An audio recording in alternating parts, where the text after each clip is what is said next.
नमस्कार, knocking-news.com में आपका स्वागत है। मैं हूं गिरिजेश वशिष्ठ। दिल्ली में बिगुल बज गया है चुनावों का।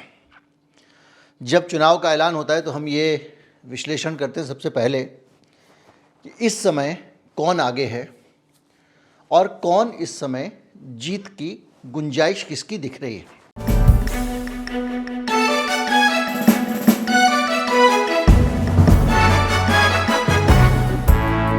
इस विश्लेषण में बहुत सारे लोग चाहेंगे कि एक लाइन में कौन जीत रहा है बता दो, ख़त्म, एक शॉर्ट्स की तरह।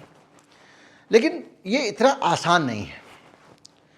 इसमें बहुत सारे अलग अलग विश्लेषण हैं और उनके बीच में एक तस्वीर आप देख सकते हैं कि क्या होने वाली है। एक मोटा मोटा तो आप कह सकते हैं कि केजरीवाल की सरकार बनती इस बार दिख रही है और कहीं कोई नहीं है टक्कर में टाइप का। लेकिन क्या केजरीवाल के लिए ये चुनाव इतना आसान है? क्या भारतीय जनता पार्टी इस बार कुछ बेहतर कर सकती है? कांग्रेस पार्टी क्या कुछ खोई हुई चमक पा पाएगी? ये बहुत सारे सवाल हैं। केजरीवाल का जहाँ तक सवाल है कि तो उस मामले में जो दो तीन पहलू हैं वो बहुत तस्वीर को साफ कर देते हैं। पहला पहलू ये है कि क्या अरविंद केजरीवाल के खिलाफ भारतीय जनता पार्टी जिस नैरेटिव को लेकर चल रही है, जिस मसले को लेकर चल रही है, वो मसला काम करेगा। भारतीय जनता पार्टी का आरोप है कि केजरीवाल शीश महल में रहते हैं, यानी विलासिता का जीवन जीते हैं। ये वो केजरीवाल नहीं है जो मेट्रो में बैठ के शपथ ग्रहण के लिए गए थे। भारतीय जनता पार्टी का कहना है कि इन्होंने जम के करप्शन किया, भ्रष्टाचार किया, खूब सारा पैसा बनाया और उसके ज़रिए इन्होंने अपनी जो है वो वो ईमानदार आम आदमी पार्टी नहीं रही है। बार बार वो केजरीवाल की ईमानदार छवि पे प्रहार करते हैं। अभी अगस्त तक केजरीवाल जब जेल में थे तो दिल्ली में ये करप्शन वाला जो एक नैरेटिव है जो काफ़ी हद तक बीजेपी इसको आगे बढ़ाने में कामयाब रही थी और इसलिए उसको लगता है कि हम करप्शन के मसले पे केजरीवाल को पछाड़ देंगे। और ऐसा इसलिए भी लगता है क्योंकि केजरीवाल एक ईमानदार छवि के साथ करप्शन के खिलाफ एक बड़ी लड़ाई लड़के नेता बन के मुख्यमंत्री बने थे। आपको याद होगा अन्ना आंदोलन वगैरह वगैरह। तो भारतीय जनता पार्टी को लगता है कि केजरीवाल मतलब ईमानदार, और जहां आपने केजरीवाल के ईमानदार को ज़मीन पे पटका, केजरीवाल धड़ाम से धराशायी हो जाएंगे। एक उसके दिमाग में यही है, इसीलिए वो कभी आपदा बोलते हैं, कभी वो दूसरा हमला, तीसरा हमला, चौथा हमला करते हैं और बार बार केजरीवाल की इंटेग्रिटी पे, केजरीवाल की ईमानदारी पे सवाल उठाते हैं। लेकिन अगर इस मसले को आप एनालाइज करें, 5 साल पहले ईमानदारी केजरीवाल का एक बड़ा आइडेंटिफिकेशन हो सकता था, केजरीवाल की एक पहचान हो सकती थी और केजरीवाल के ईमानदार के पुतले को आप गिराएंगे तो केजरीवाल नष्ट हो जाएगा, ये परिस्थिति हो सकती थी। 5 साल पहले भी मैं मान लेता हूं। लेकिन 5 सालों में केजरीवाल ने अपनी बहुत सारी शक्तियां विकसित की हैं। वो एक अकेला खंभा नहीं है ईमानदारी का जिसके ऊपर केजरीवाल खड़ा हुआ है। जैसे गणित में होता है, ऊपर से एक बिंदी कट गई, नीचे से एक बिंदी कट गई, होता है ना। उसी तरह से जो करप्शन का मसला है वो मसला कहीं ना कहीं अगर केजरीवाल पे सवाल हैं तो बीजेपी पे भी सवाल हैं, कांग्रेस पे भी सवाल हैं। तो इन सब चीज़ों के बीच में, ये उसूलों की बातचीत के बीच में, ये करप्शन का मसला जो है वो इसलिए घट जाता है क्योंकि इन सालों में, इन पिछले 10 सालों की राजनीति में देश ने करप्शन को करीब करीब स्वीकार कर लिया है। वरना 24 के चुनाव में मोदी जी बुरी तरह हार गए होते हैं। अडानी का पूरा अस्तित्व मोदी जी के करप्शन अगर उसको आप हाथ में रिश्वत लेते हुए पकड़े जाएं, उनका हाथ धुलवाओ तो उससे रंग निकले, यही करप्शन नहीं होता है। तो वो पूरा का पूरा एक साफ दिखाई दे रहा है कि ये पूरा करप्शन का केस है।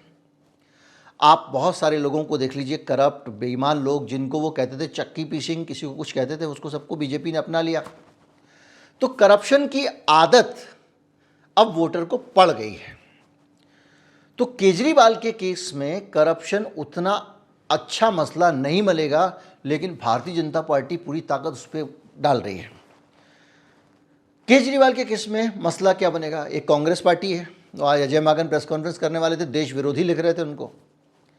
अरे भैया, उनसे तो आपने जो है चुनाव में प्रचार कराया अपने महाराष्ट्र में, वो आदमी जो है वो आपका सहयोगी है, और ऐसी दुश्मनी ना की जाए कि कम से कम मोहल्ले पे मिलो तो राम राम दुआ सलाम का मौका भी ना रहे। इसलिए अजय माकन को अपनी वो प्रेस कॉन्फ्रेंस पूरी तैयारियों के बावजूद वापस लेनी पड़ी, उसको टाल दिया गया है। लेकिन कांग्रेस बार बार देश विरोधी वाला एजेंडा लेकर चल रही है केजरीवाल के खिलाफ। देश विरोधी का एजेंडा कांग्रेस से ज़्यादा बीजेपी का हो सकता था, लेकिन क्या केजरीवाल के ऊपर इन दोनों तरह के हमलों का इस चुनाव में कोई असर पड़ने वाला है? तो उसके लिए हमको केजरीवाल की एक पूरी पर्सनैलिटी को देखना पड़ेगा। केजरीवाल इस बार जब चुनाव में आए हैं तो शायद ये मोदी जी भी कभी इतनी तैयारी से नहीं उतरे। केजरीवाल के पास तीन मजबूत टीमें हैं जो दिल्ली में केजरीवाल का पूरा कैंपेन ऑर्गेनाइज कर रही हैं, एक एक गली गली मोहल्ले में अप्रोच कर रही हैं, और उनकी आईटी सेल, उनकी सोशल मीडिया सेल कम से कम 100 कोस आगे है। अमित मालवीय वो पुराने कुछ भी घिसे पिटे स्टीरियोटाइप हो गए हैं, वो चीज़ें वायरल कराते रहते हैं। केजरीवाल का अंबेडकर साहब का जब मामला आया, अंबेडकर के अपमान का, देख रहे हैं केजरीवाल का एआई से बना हुआ विजुअल आया, जिसमें मैंने आपको वीडियो में दिखाया था कैसे बाबा साहब केजरीवाल उनके सामने खड़े हुए हैं। इसके साथ साथ एक भी कोई मसला आता है तुरंत बड़ा बन जाता है। जैसे कि अभी महिलाओं का एक मसला आया, महिलाओं को 2100 रुपये हम वजीफ़ा देंगे। ये एक नया चलन आया कि महिलाओं को आप पैसे दो तो महिलाओं को आपको वोट मिल जाते हैं। ऐसा मध्य प्रदेश, महाराष्ट्र में, झारखंड में हमने देखा। इसलिए दिल्ली में वो प्यारी दीदी कुछ योजना लेके आई है कांग्रेस पार्टी, तो केजरीवाल भी लेके आए हैं, और केजरीवाल ने उसका रजिस्ट्रेशन किया। अभी दिक्कत बीजेपी के साथ क्या हो रही है कि बीजेपी बगैर ये सोचे समझे कि ये कर क्या रहे हैं हम, ऐसी जगह छू देती है जो उल्टा पड़ जाता है। महिलाओं के इनाम में पहले तो केजरीवाल ने क्या किया, अपनी एक मुख्यमंत्री के कैंडिडेट के तौर पे महिला को स्थापित कर दिया, आतिशी को। एक सेंटिमेंट, पहले ही वो दिल्ली की महिलाओं को मुफ्त में बस की यात्रा दे चुकी है। तो बहुत सारी जो ऐसी महिलाएं जो वंचित तबके की हैं वगैरह वगैरह, वो अपने आप को केजरीवाल से पहले जुड़ा हुआ पाती हैं। अब दिल्ली की मुख्यमंत्री को इनका नेता बोलता है इसके बाप का पता नहीं, इसने अपना बाप बदल लिया। आतिशी प्रेस कॉन्फ्रेंस में आंसू निकाल देती हैं, रो के दिखा देती हैं, रो देती हैं या उनको आंसू आ जाते हैं, मुझे नहीं पता। लेकिन एक मैसेज जाता है कि ये कैसा आदमी है, इसको औरतों से बात करने की तमीज़ नहीं है। बड़ा नेता है पार्टी का, और जहां ये चल रहा होता है वहीं बीजेपी एन चुनाव की घोषणा से एक दिन पहले उसी महिला मुख्यमंत्री को कहती है मकान खाली करो, हम तुमको दूसरा मकान दे रहे हैं। भारतीय जनता पार्टी की केंद्र सरकार ने जो मेरा सरकारी आवास है, जो मुख्यमंत्री आवास है, जो मुझे अलॉट हुआ है मुख्यमंत्री होने के नाते, 3 महीने में दूसरी बार उस मुख्यमंत्री आवास से निकालकर बाहर फेंक दिया, चिट्ठी भेजकर मुख्यमंत्री आवास का अलॉटमेंट कैंसिल किया, और मुख्यमंत्री आवास एक चुनी हुई सरकार की चुनी हुई मुख्यमंत्री से छीन लिया। तो आम आदमी पार्टी ने कहा कि भैया ऐसे दे रहे हो तो हम भी संजय सिंह ने दे रहे हैं मकान, मोदी जी अपना राजमहल खाली करते हैं। अब इन्होंने शीश महल का मसला उठाया तो उन्होंने राजमहल का मसला उठा दिया। तो ये जो सरकारी खजाने से ऐश करने का मामला है, तो आम आदमी पार्टी ने पूरी एक लिस्ट निकाल दी है कि मोदी जी कितने लाख का पेन रखते हैं, कितने लाख का चश्मा पहनते हैं, कितने लाख की गाड़ी चलाते हैं, कितने करोड़ की गाड़ी है उनकी, कितने करोड़ का विमान है। पूरा हिसाब किताब निकाल के दे दिया। तो शीश महल तो एक तरफ घुस गया। तो काम क्या करेगा इस दिल्ली के चुनाव में? कौन सा मसला है जो ज़्यादा काम करने वाला है? देश का जो खास तौर पे दिल्ली का वोटर है, वो उसके पास में एक बड़ी इंपॉर्टेंट चीज़ है जिस पे वो सोचता है। पंजाबी बाहुल्य भले ही नहीं है, लेकिन एक सोचने का पैटर्न वही है कि सानू की होगा बेईमान केजरीवाल, सानू की होंगे बहुत महान मोदी जी, सानू की माकन को जो करना है कर लो, सानू की मुझे क्या। तो जब मुझे क्या की बात आती है तो केजरीवाल सबसे आगे खड़ा दिखाई देता है कि भैया ठीक है, तू उधर जाएगा अगर, तो केजरीवाल के यहाँ से ये जो आ रहा है ना, ये बिजली 200 यूनिट तक बिजली, जो लोअर मिडिल क्लास है, लोअर क्लास है, ये सब लोग किसी भी कीमत पे ये नहीं सोच सकते कि वो दिल्ली में बिजली का बिल भरेंगे। और भारतीय जनता पार्टी अब कहेगी नहीं जी हम आपको बिजली का बिल देंगे, तो लोग पूछेंगे भाई अभी तक तो आप मुफ्तखोरी कहते थे, अब कह रहे हो कि हम आपको फ्री में बिजली देंगे, तो पहले तय कर लो। तो जो एक आदमी है वो ये कह रहा है कि ठीक है, चोर तुम भी हो वो भी है, अय्याश तुम भी हो वो भी है, तुमने शीश महल बनाया उसने राजमहल बनाया, तुम्हारा टॉयलेट ऐसा है तो उनका सोने का टॉयलेट है। आम आदमी पार्टी कह रही है कि जो कालीन है मोदी जी के उसमें सोने के तार लगे हैं। तो ये जो अनंत कथा है, इसमें आदमी कहता है देखो भाई ध्यान लगा के सुनो, मैं यहाँ पर क्या पाने के लिए आया हूँ और ये जो चार मेरे सामने खड़े हैं इनमें मुझे क्या मिलने वाला है। देश को महान बनाने की मैं नहीं सोच सकता हूँ, दिल्ली को ग्रेट बनाने की मैं नहीं सोच सकता हूँ, क्योंकि ये तीनों चारों जो हैं ये कुछ भी कहें, ये ना तो महान बनाने वाले हैं ना ग्रेट बनाने वाले हैं, ना ये दिल्ली को चमकाने वाले हैं ना स्वर्ग सा सुंदर बनाने वाले हैं। ये वोटर के दिमाग में एकदम क्लियर है। वो कह रहा है ठीक है, जीतना तो तुम तीनों में से किसी को ही है, तो ये बताओ सानू की मिल रहा है। तो ये जो सानू की वाला फैक्टर है इस चुनाव में केजरीवाल के साथ में जाने वाला है। लेकिन ऐसे ही कोई सानू की फैक्टर आगे नहीं चला जाता। केजरीवाल के पास हजारों व्हाट्सएप ग्रुप हैं, इतना बड़ा नेटवर्क है जो बीजेपी के पास भी नहीं है। उसके ज़रिए वो इमीडिएटली अपने वोटर को कनेक्ट करता है।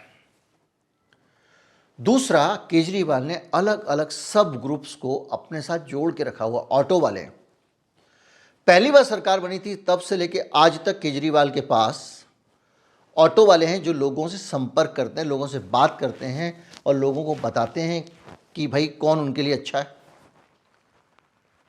अब उन्होंने नया क्या किया, बीजेपी के जो हिंदुत्व का वोट बैंक है उसमें सेंध लगा के पुजारियों और ग्रंथियों को वजीफ़ा देने का ऐलान कर दिया। 18,000 रुपये महीने अगर मुझे मिलने वाले हैं तो मैं कहूँगा भैया यही सरकार आ जाए, मैं भले कितना बड़ा पंडित जी हूँ और कोई कितनी हिंदू हितरक्षक सरकार हो, सबको देख लिया। मोदी जी भी आज हिंदुत्व पे कुछ नहीं कर पा रहे ना, राम मंदिर के मसले में फेल हो गए ना।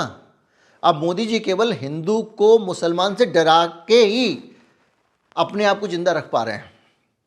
हिंदू के हित में काम करने के उनके सारे नैरेटिव अब एक्सपोज हो चुके हैं। अब हिंदू को पता ही है हमारी भलाई में कुछ नहीं करने वाला, बस उसको यही लगता है कि यार ये चले जाएंगे, उनको जो बीजेपी वाले समझाते हैं ये चले जाएंगे तो हमको मुसलमान बदला ले लेंगे, इस पे टिका हुआ है वो। तो वो जो खौफ है, जो मुसलमान का डर, जो शूडो इस्लामोफेबिया हिंदू के दिमाग में रखा गया है, उसके दम पे वो सरवाइव कर रहे हैं। तो ऐसी स्थिति में जब पंडित जी को लगेगा भाई मुझे तो मिल रहे हैं 18,000 यार महीने के, कोई बात नहीं, अब की बार केजरीवाल सरकार कहेगा यार मेरे खाली बोलने से नहीं होगा, जितने लोग हैं सबके वोट डलवाने पड़ेंगे केजरीवाल को, तभी तो बनेगी सरकार। ये चीज़ केजरीवाल जानता है। तो महिला का अपमान, महिला के साथ में बाप माँ गाली गलौच, उसके बाप तक पहुंचना और चुनाव से एक दिन पहले उसको घर खाली करने के लिए नोटिस भेज देना पीडब्ल्यूडी से, उस महिला के वोट बैंक के बीच में जिसको मुफ्त में बस की यात्रा मिल रही है, जिसको अलग अलग तरह की सम्मान योजनाएं दिल्ली में मिल रही हैं और जिसके हाथ में केजरीवाल इस चुनाव के बाद 2100 रुपये रखने का वादा कर रहा है। हर महीने हाथ में 2100 रुपये आएंगे। वो महिला बीजेपी का जो 33% 35% वोट बैंक है, उस वोट बैंक में से अगर कट गई तो समझो दिल्ली में इस बार मोदी जी की नाक कट गई। अब आप कहोगे ऐसे थोड़ी होता है।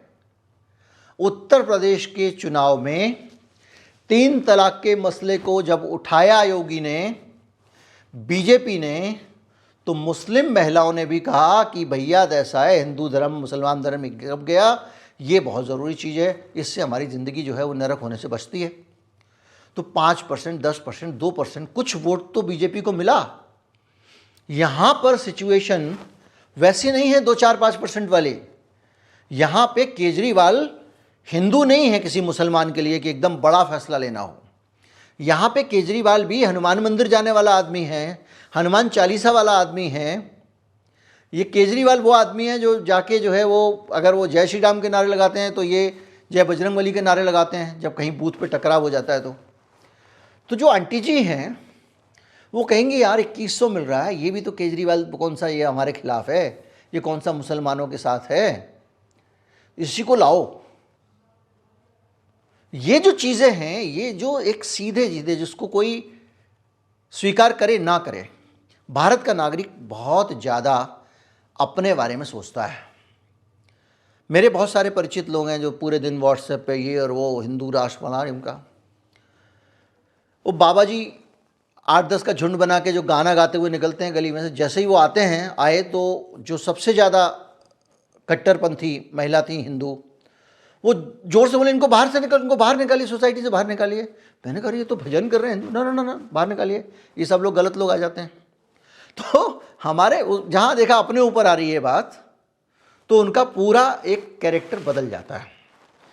तो केजरीवाल के पास जो सबसे बड़ी पावर इस बार मुद्दों के तौर पे है वो यही है। दूसरा, एक बड़ी टीम उनके पास पंजाब से आई है जो एक एक विधानसभा क्षेत्र में ऑब्जर्वर का काम कर रही है, नज़र रख रही है, कहीं चूक तो नहीं है, कुछ तो नहीं है। इनका अपना कार्यकर्ताओं का बड़ा नेटवर्क है और एक बड़ी टीम है जो इनकी मीडिया को मैनेज कर रही है, सोशल मीडिया पे नज़र रखे हुए हैं, ट्विटर पे ट्रेंड कराती है। तो ये जो एक मजबूत नेटवर्क है, इस नेटवर्क से केजरीवाल वो सानूकी वाले वोटर को बहुत बढ़िया तरीके से एड्रेस भी कर रहा है। उसने बहुत सारे चुनाव में ऐसे कैंपेन लगा के, होर्डिंग लगा के, सबसे पहले चूंकि वो मैदान में आ गया था, उन सारे मसलों की पहले ही सफाई दे दी है, जिसको आप शराब घोटाला वगैरह वगैरह कहते हैं। जेल से आने के बाद उस आदमी ने सबसे पहला काम क्या किया, भैया मैं नहीं बैठूंगा सिंहासन पे जब तक जनता मुझे दोबारा नहीं बिठाती। तो एक पूरा का पूरा नैरेटिव वो लोग गवर्न कर रहे हैं। रोज आम आदमी पार्टी तय करती है कि दूसरी पार्टियां क्या बोलेंगे। 11 बजे प्रेस कॉन्फ्रेंस करते हैं, 2 बातें कहते हैं, 4 आरोप लगाते हैं। पूरे दिन सारे चैनल उन विषयों पे ही चर्चा करते हैं, चाहे वो कितना बड़ा गोदी मीडिया हो। और वहाँ पर बैठ के भारतीय जनता पार्टी वाले दूसरे लोग उस ही धुन पे डांस कर रहे होते हैं जो उन्होंने दिन में तय कर दी। तो इन सारी चीज़ों के बीच में एक तस्वीर अभी तक की साफ दिख रही है कि अरविंद केजरीवाल लीड करने वाला है। अब एक वर्स्ट सिनेरियो कुछ अगर हो भी जाता है तो केजरीवाल के पास आज की तारीख में 55% के आसपास दिल्ली का वोट है। भारतीय जनता पार्टी के पास 40% भी नहीं है। कांग्रेस 6-7% वाली है। अगर बीजेपी और केजरीवाल के बीच में घमासान होता है तो जो 7% कांग्रेस वाला है तो वो या तो कांग्रेस के साथ चला जाएगा या केजरीवाल के साथ चला जाएगा। और तीसरी चीज, अगर केजरीवाल का कुछ वोट टूटता भी है, मान लीजिए वो 50% आ गया, तब भी क्या होगा, 67 से 63 आई हैं, 55 हो जाएंगी। 70 सीटों की दिल्ली विधानसभा में किसी भी हालत में केजरीवाल की 35 से कम सीट तो आने से रहेंगी। भारतीय जनता पार्टी कितना भी हाथ पांव मार ले, 10 सीटों से ऊपर जाने से रहे। और अगर कांग्रेस मजबूती से लड़ाई में रहती है तो केजरीवाल का जो वोट कटेगा वो कांग्रेस के पास जाएगा, बीजेपी के हाथ में फिर भी नहीं आएगा। इस लड़ाई का अगर कांग्रेस और आम आदमी पार्टी की लड़ाई होती है, उसका भी नुकसान बीजेपी को ही होना है। कुछ लोग ये सोच रहे हैं केजरीवाल का वोट बढ़ जाएगा, तो केजरीवाल का वोट इतना ज़्यादा है कि कांग्रेस पार्टी इतना नहीं बांट सकती कि वो एकदम हार जाए। तो तस्वीर एकदम साफ है। केजरीवाल के अब तक की स्थिति में मुख्यमंत्री बनने के चांसेस सबसे ज़्यादा दिख रहे हैं। भारतीय जनता पार्टी के पास कोई चेहरा नहीं है। पिछली बार भी किरण बेदी को ले आए थे, कोई फ़ायदा नहीं हुआ। इस बार तो वो भी नहीं है। साहिब सिंह वर्मा के बेटे प्रवेश वर्मा को पहले ही जिसको चेहरा बनने वाला था, उसको नोट बांटते हुए पकड़ लिया उन्होंने। वो वहाँ पर जो रही सही, थोड़ी बहुत इज्जत थी वो जाती रही। विदुड़ी साहब को लाए हैं, पहले ही दिन में 4-5 उल्टियाँ कर दी उन्होंने काम खराब कर दिया। तो बीजेपी के लिए भी एक सिचुएशन बड़ी गड़बड़ टाइप की है। अब हो सकता है वो कहीं से कुमार विश्वास आजकल बड़े बयान दे रहे हैं कंट्रोवर्शियल, या कोई और ऐसा बाहर से लेके आ जाए जो इंडिया अगेंस्ट करप्शन वाला हो, किरण बेदी के स्टाइल में, जनरल वीके सिंह टाइप का। तो उससे भी कोई बहुत फ़र्क नहीं पड़ेगा, क्योंकि केजरीवाल ने सबसे पहले कैंपेन शुरू किया, अपनी फील्डिंग बहुत तगड़ी की, लोगों को सेट कर दिया और बहुत अच्छी हालत में है। अब ये अलग बात है कि कुछ जेल में डालने का, जैसे वो कह रहे हैं कि आतिशी को जेल में डाल देंगे, ये कर देंगे, उस तरह का कुछ हो तो समझ में आता है, लेकिन वो भी इलेक्शन से पहले उल्टा ही पड़ेगा। उम्मीद करता हूँ कि जिस दिन चुनावों का ऐलान हुआ उस दिन मैं आपको ये विश्लेषण, भविष्य की तस्वीर दिखाने में कामयाब रहा होगा। विश्लेषण का एक हिस्सा मैंने नहीं लिया है, वो ये है कि चुनाव आयोग की जो आज की प्रेस कॉन्फ्रेंस थी उसका विश्लेषण। और उसका विश्लेषण मैंने इसलिए नहीं लिया है कि चुनाव आयोग बिला वजह उन सारे मामलों में बहस में उलझ रहा है, शेरो शायरी सुना रहा है, जिसमें चुनाव आयोग का बोलने का कुछ बनते ही नहीं है। वो पॉलिटिकल आरोप प्रत्यारोप हैं, उनका जवाब बीजेपी को देना चाहिए। पता नहीं क्यों, शायद आज उन्होंने जैसे बता ही दिया कि उनका ये आखिरी चुनाव है।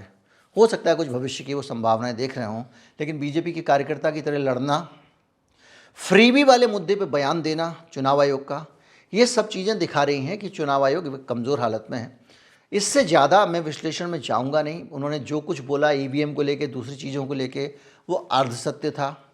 उन्होंने ये तो बताया कि कितने हमने गार्ड रखे हुए हैं, ये भी बताया कितने ताले लगाए हुए हैं, लेकिन ये सवाल बार बार लोग पूछ रहे हैं कि खिड़कियाँ क्यों खुली हुई हैं, उसका उत्तर ये दे नहीं पा रहे हैं और आज भी इन्होंने नहीं दिया है। उम्मीद करता हूँ वीडियो आपको अच्छा लगा होगा। अच्छा लगा हो तो ज़्यादा से ज़्यादा लोगों तक पहुँचाएं, चैनल को सब्सक्राइब कर लें। नमस्कार, जय हिंद।